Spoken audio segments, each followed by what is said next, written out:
खोपट शिवसेना शाखा आणि एक साथ एकनाथ सेवाभावी संस्था यांच्या वतीने शिवजयंती सोहळा मोठ्या उत्साहाने साजरा करण्यात आला।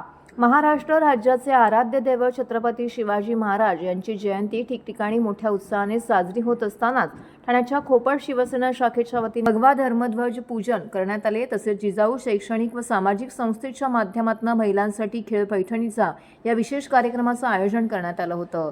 तसेच स्वरश्री म्युझिकल ग्रुपचे भजन देखील या ठिकाणी संपन्न झाले। तर महिलांकरिता त्याचबरोबर परिसरातील स्थानिक नागरिकांकरिता या ठिकाणी महाप्रसादाचं देखील आयोजन करण्यात आलं होतं।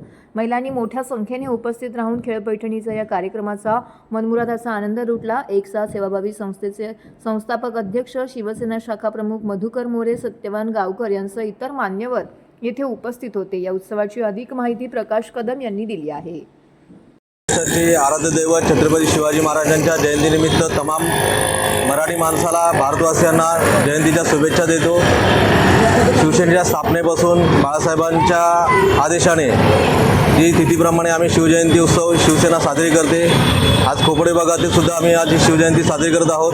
या शिवजयंतीनिमित्त आम्ही सत्यनारायणाची महापूजा, त्याचप्रमाणे खेळ पैठणीचा जिजाऊच्या माध्यमातून आणि एक साथ एकनाथ संस्थेच्या माध्यमातून हा उपक्रम घेतलेला आहे, कार्यक्रम घेतलेला आहे। त्याचप्रमाणे स्वरसंगीत कार्यक्रम असून महाराजांचे पोवाडे ते सादर केले जाणार आहेत आणि त्यानंतर महाभंडारा आयोजित केलेला आहे।